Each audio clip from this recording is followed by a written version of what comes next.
Ryan Arrowood. I'm having a beer here with Jacob. Alright, don't mess it up. There you go. Jacob, how's the last name? I do. Burnley. Hey, Burnley! Oh, look Cheers. at that beer war. Cheers.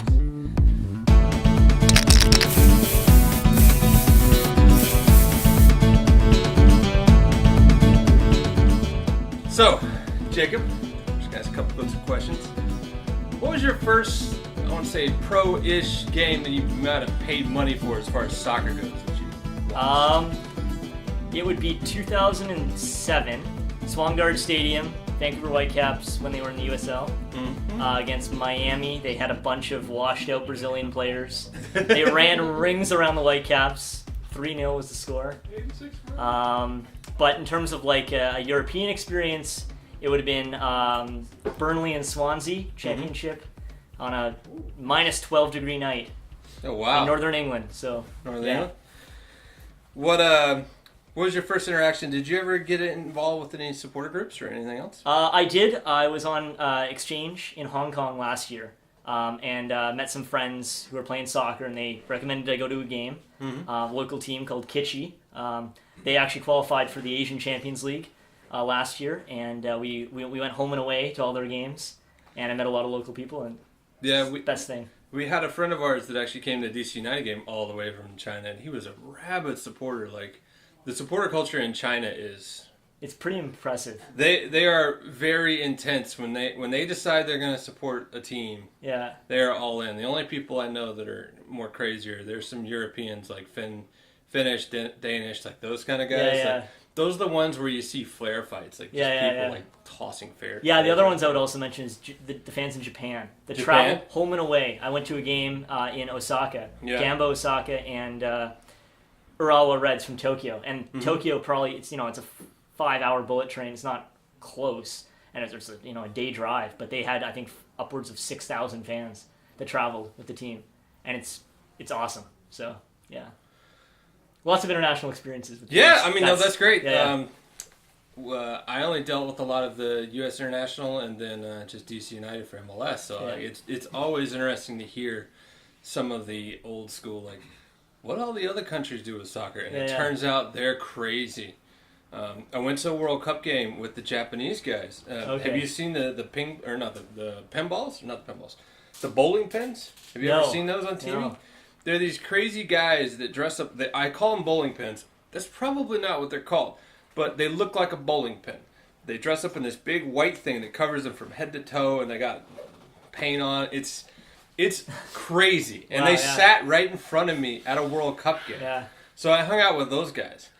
And the Japanese are crazy supporter fans because they always clean up the stadium. They're weird. They bring trash bags to every World Cup game they go to. And after the game, they will clean up the stands that they were in. Yeah, that's not a one-off either. All the J League games, they did. Yeah. Everyone I went to, at least, they did that as well. So. But for World Cup standards, it was bar none. Yeah. So for international teams, what's your opinion in the world? Do you have a team you support? Do you have? Well, it's difficult most times, but Canada. Yeah. I think when I've already said like when they qualify for World Cup, I don't care where it is, I'm going. 2026, road trip, but it'll be Canada. I mean, my family is English, so soft spot for England, but it's tough to identify with a team in a country you never lived, right? So I mean, that's the thing, right? Yeah. I mean, everyone enjoys at least watching the Euros because it's crazy good soccer. Yeah, but whether or not you have a team to actually root for is kind of. I'm also a lover of the underdog, so like Iceland was also fun to watch. That's why the Euros are always fun because it's the underdogs have all the chances in the world for this stuff. What do you know about Victoria soccer? Just off the top of your head. I've never been to a game in Victoria. All right, that's a start. We're hoping to change that. Yeah, it's in the works at least. All right. Certainly for this summer. I know there's a couple of guys who have played for the Canadian national team from Victoria. I believe they played national. Yep, they did. Simon Thomas would be one of them. If he did. Yep. Adam Straith. The audience says yes. Yes. Thumbs up. Yes. I get approval. That's good. They said thumbs up without looking at Google. Josh Simpson! There we go. One of our illustrious owners of PFC. I'm not so familiar with the with the soccer community in Victoria as I am in Nanaimo, where I'm from. But Yeah. but certainly there's a lot of supporters and a lot of players and a lot of people who are really passionate about the game on the island for sure. What are you excited about for PFC though? What's your?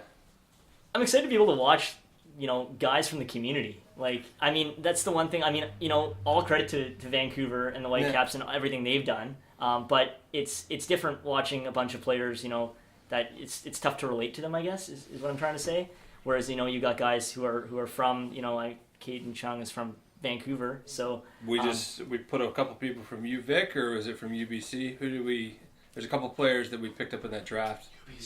UBC, I'm here for the crowd. So it's Thank nice you for to fact checkers. give opportunities to Canadian players. That's awesome. Not But only also Canadian players, to be able locals. to go to an away game in Canada, I think it's pretty sweet. Oh, we looked up the road trip. The road trip is a solid 60-hour drive from Yeah. here to Halifax, Yeah. and It's not easy, no. It is a talk of having about 5 drivers, and each person drives. Yeah, Takes a shift. yeah. I'm gonna be Oh, drunk it's in the 60-hour back. drives, 10-hour shift each to drive, which is a lot. But if we get a van, it's totally. Oh, yeah. We thought about doing it for the inaugural game. If it's doable, it would be an interesting trip. Yeah, no, but certainly all those. I mean, there's so many interesting supporters with different stories all over the country, right? And I think this gives everybody sort of a platform, I guess. Yeah. I'm excited. I'm certainly excited for. I'll 100% say away days for a soccer team are some of the funnest. Oh yeah, From DC United, we always road tripped up and down the East Coast, and away days were so much fun. yeah. Hectic craziness. How about you? Any good away game trips you can talk about? Away day trips. Let's see. Plane, trains, automobiles. Oh yeah. Well, I mean, any game you go to in Europe, it's an away day really. But but I think my first away day would have been it was Burnley away at Stoke. Family got on the fan bus. It was about a 2.5 hour drive. But all the fans are singing. It's just a joyous occasion. And it was actually the first game of their Premier League season when they got promoted in 2009 for the first time. In like 33 years or something it was. So that was kind of exciting. But in terms of being part of a supporter group, I would have to say it was, and this is a wild one because it's totally like niche, but it would have been Kitchee in Hong Kong. Oh. They traveled to a different part of Hong Kong to play a team called Tai Po, who was kind of their rival. Crosstown rivalry. Crosstown rival, and that was fun. They won the game, and everybody's singing. We're on the train, we're singing and all that, and it's awesome. But the other one would also have been their main rival, the arch nemesis, the big game in Hong Kong was Kitchee Eastern, and they share a stadium, so it wasn't really a away game. But so it's like the MLS one where they played Chivas in LA. yeah, it's not really same stadium, but Yeah. massive rivalry because they're in the same stadium. Yeah, right. And Rip and Chivas. and so and everybody's packed in. It's sold out game, and they won 8-1. Oh man. It was. Yeah, when you get close to double It was digits an in a soccer 8-1 game, you know there's game. something going It on. was an 8-1 game. People were like crying. It was just awesome. Yeah. All right, well, the beer is about gone, Jacob. Thank you Cheers. for the interview. Cheers. Thank you. Handshake. Thanks for having a beer. Rock and roll. Alright, that worked.